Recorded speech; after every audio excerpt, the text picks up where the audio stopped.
Welcome back to विद्या भटके. कोण आहोत मुरुडमध्ये आणि मुरुडला घेण्याकरता आलो की सोडे घेण्याकरता आलेलो आहे. आणि या मागे दिसतात हा मुरुडचा बीच आहे. आणि मागच्या साईडला जे आहे तो जे कोळीवाडा आहे, इथूनच सुक्क मच्छी पण तुम्हाला मिळते. हे पार्किंग प्लेस आहे आणि या पार्किंग प्लेसमध्ये गाडी लावून तुम्ही इथे फिश आणायला जातात. आम्ही निघालो सकाळी ठाण्यावरनं ते मुरुडकरता मुंबई गोवा रोडवरनं. आणि मग ब्रेकफास्ट करण्याकरता या त्रिमूर्ती हॉटेलमध्ये थांबलो. अतिशय चांगल्या प्रकारचा महाराष्ट्रीयन पद्धतीचा ब्रेकफास्ट मिळतो. आणि एक गोष्ट इथे तुम्ही बघाल तर पार्किंगकरता भरपूर अशी जागा आहे. त्यामुळे तशी प्रॉब्लेम येत नाही की जे आपण दत्तमध्ये पण पूर्वी थांबायचो, पण तिथे पार्किंग करता खूपच प्रॉब्लेम येतो. त्या प्रकारचा प्रॉब्लेम या त्रिमूर्तीमध्ये रेस्टॉरंट करता येत नाही. तुमची गाडी अतिशय सेफ इथे पार्किंग करू शकता. हॉटेलमध्ये आल्यानंतर आम्ही मस्त की मिसळ पाव, कटवडा म्हणजे वडा उसळ, थालीपीठ, नंतर चहा कॉफी असं घेतलं. आणि पुढचा आम्ही प्रवास हा मुरुडकरता चालू करणार होतो. मिसळ पण अतिशय छान होती, जास्त तिखट नव्हती, मीडियम तिखट होती.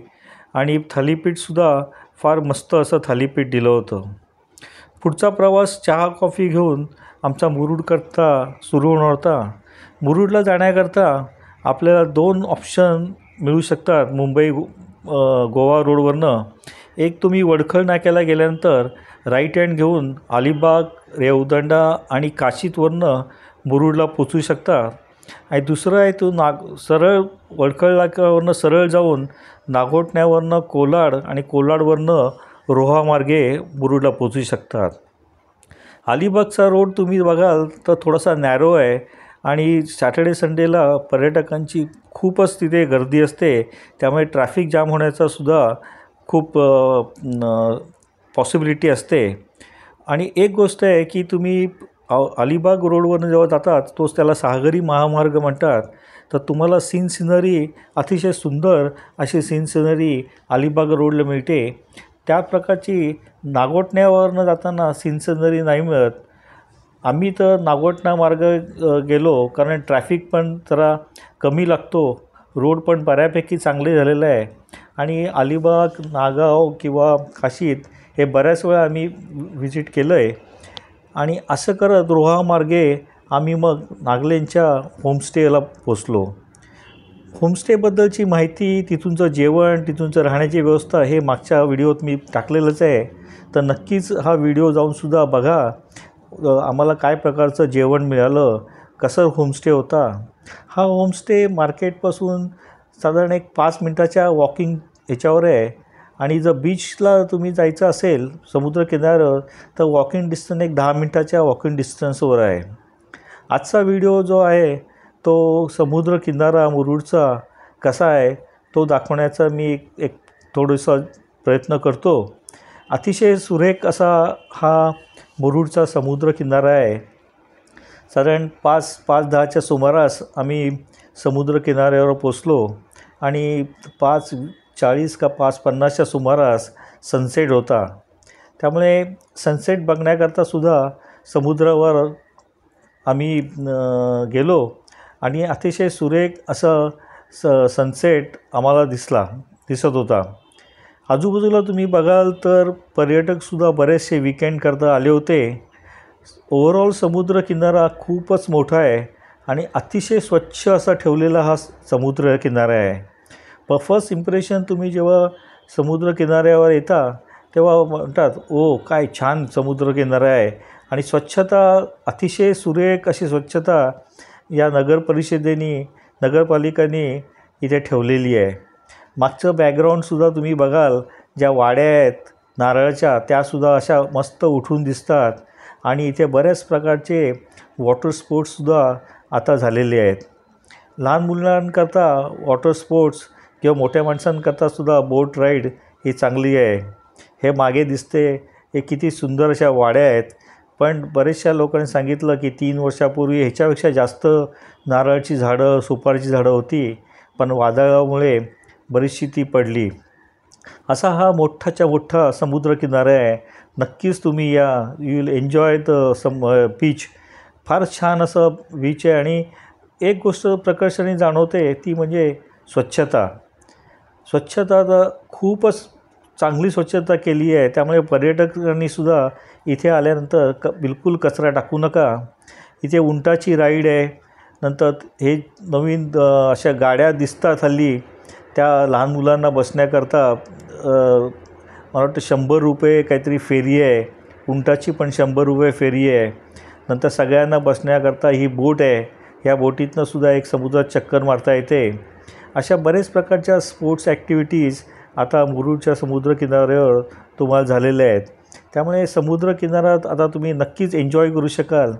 बाकीच्या समुद्रकिनाऱ्यापेक्षा इथे थोडीशी गर्दी कमी वाटली. म्हणजे तुम्ही नागावला किंवा अलिबागला गेले, की काशीतला गेले तर भरपूर आहेत, गर्दी असते. आणि हे मागे दिसत आहेत ही 2 छान अशी हॉटेल आहेत. जर तुम्हाला सी फेसिंग व्ह्यूच्या रूम पाहिजे असतील तर ह्या 2 हॉटेलमध्ये तुम्हाला नक्कीच मिळतील. मी उभा आहे त्या मागच्या साईडला बघा, किती छान असे बॅकग्राऊंड आहेत. तसे तुमचे छान फोटोग्राफसुद्धा येऊ शकतात. हे मागे ही गाडीसुद्धा बघा, त्या गाडीचे 100 रुपये घेतात. आणि समुद्रामध्ये बरीचशी लोकं तुम्हाला एन्जॉय करताना दिसतील. कारण ह्या समुद्रकिनारा तसा सेफ मानला जातो, पण शेवटी पाण्याशी मस्ती न केलेली ही चांगलीच असते. आज आता ह्या समुद्रकिनाऱ्यावर खूपच डेव्हलपमेंट झालेली आहे. पर्यटकांना बसण्याकरता किंवा लोकल माणसांना बसण्याकरता हे छान असं बांधकाम केलेलं आहे. खूपच ॲट्रॅक्टिव्ह असं हे बांधकाम आहे. आणि इथेसुद्धा तुम्ही येऊन मस्त की बसून सनसेट एन्जॉय करू शकाल. आणि बघा किती छान दिसतो आहे समुद्र. आम्हीसुद्धा इथे थोड्या वेळ बसलो आणि मग सनसेट एन्जॉय केला. मागच्या साईडला दिसतो आहे तो बीच रोड आहे. हा सनसेट बघा किती छान असा सनसेट दिसत होता. तर तुम्हीसुद्धा येऊन इथे नक्कीच एन्जॉय करू शकाल. नेहमीप्रमाणे बीच रोडला आपल्याला गाड्या, खाण्याच्या गाड्या असे हे लागलेल्या दिसतात. त्याच प्रकारचं ह्या समुद्रकिनाऱ्यावरसुद्धा ह्या गाड्या आपल्याला दिसतात. सरबताच्या गाड्या आहेत, आईस्क्रीमच्या गाड्या आहेत, चहाची टपरी ते पण दिसतं. उजव्या साईडला तुम्हाला दिसते हे एक इथे पाटील खानावळ म्हणूनसुद्धा आहे, जी पर्यटकांमध्ये खूपच फेमस जेवणाकरता आहे. नंतर आम्ही इथे थांबलो हे चहाच्या टपरीवर आणि आम्हाला मस्त की ताईंनी चहा बनवून दिला. फारच सुंदर चहा होता. शहाळी दिसत आहे तर शहाळ्याचं पाणीसुद्धा तुम्हाला इथे मिळू शकतं. हे बघा आम्ही सगळे होतो तर इथे चहा एन्जॉय केला. एक गोष्ट मात्र इथे जाणवली की बाकीच्या समुद्रकिनाऱ्यावर जसं मुंबईच्या समुद्रकिनाऱ्या असो की दुसरी, जिथे समुद्रकिनारा म्हटला का त्याची ओळख असते ती भेळपुरी, पाणीपुरी, रगडा पॅटीस, शेव बटाटापुरी. ही पाटील खानावळ आहे बघा, फारच फेमस पाटील खानावळ आहे. इथे सुरमई थाळी, मटण थाळी, चिकन थाळी ही पर्यटकांच्यामध्ये खूपच पॉप्युलर अशी आहे. आणि राईट हँड साईडला दिसते हे हॉटेल जे मगाशी आपण बघितलं. तर मी बोललो होतो जी भेळ जी मिळते, रगडा पॅटीस हे ह्या प्रकारच्या गाड्या जरा इथे मुरुडच्या समुद्रकिनाऱ्यावर कमीच दिसल्या. पण बाकीच्या आईस्क्रीम किंवा चहा आणि हे आहे. राईट हँड साईडला आता जे तयार झालेले दिसते इथे तुम्हाला मिळू शकतो ते तंदुरी चिकन किंवा कबाब जर पाहिजे असेल तर ते कबाब इथे एन्जॉय तुम्ही करू शकाल. असे नवीन नवीन डेव्हलपमेंट खूपच होत चाललेली आहे समुद्रकिनाऱ्यावर मुरुडच्या. आणि खूपच पर्यटक इथे आलेले दिसत होते. रविवार होता, शनिवार होता. शनिवारच्या संध्याकाळी खूपच पर्यटक होते. राईट हँड साईडला 2 लग्न समारंभसुद्धा चालू होते. त्यामुळे तिथे म्युझिक आणि लाईटिंगसुद्धा छान होतं. डाव्या साईडला नगरपालिकेने बांधलेलं एक सुंदर असं हे गार्डन आहे. गार्डनमध्ये सुद्धा तुम्ही बसून एन्जॉय करू शकाल. लहान मुलांना खेळण्याकरता सुद्धा छान आहे. हे कोकणी इथे जे दिसते हे एक हॉटेल होतं.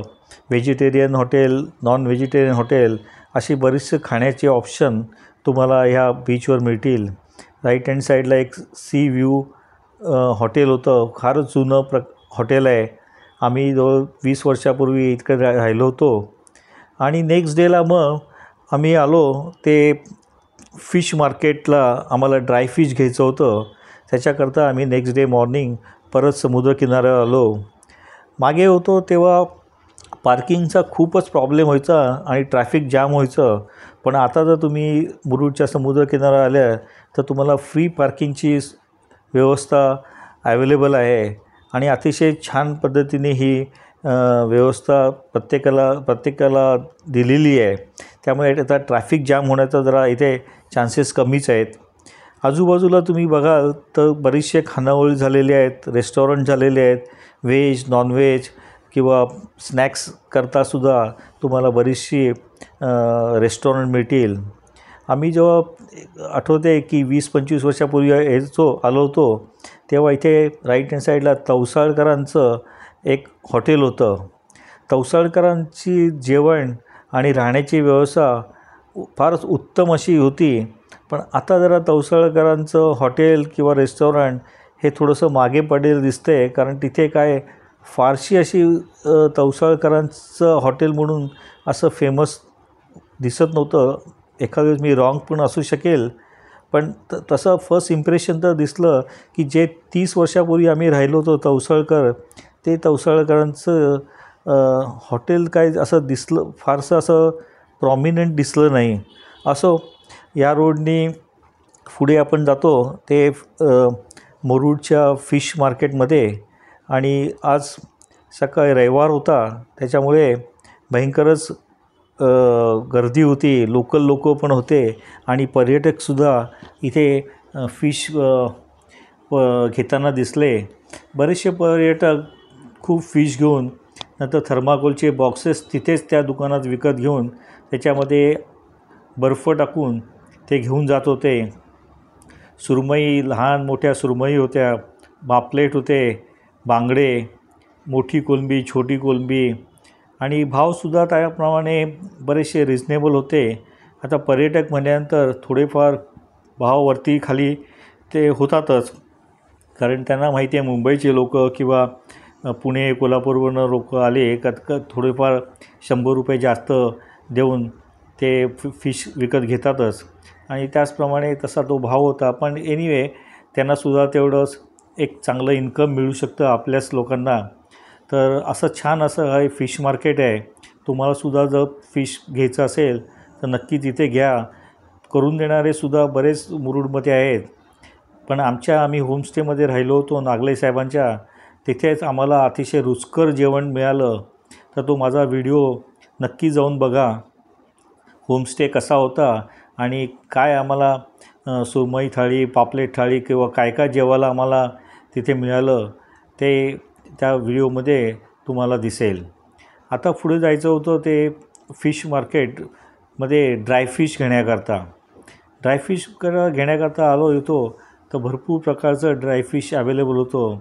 इथे होते सुके बोंबील, त्याला काड्या म्हणतो, नंतर वाकट्या होत्या, नंतर आंबाडी सुकट, जवळाचे 1-2 प्रकार जवळ्याचे होते, बांगडे, सुके बांगडे, सुरमईचं जे आपण म्हणतो सुकी सुरमई होती आणि बरेच प्रकारचे सुकी मच्छी होती.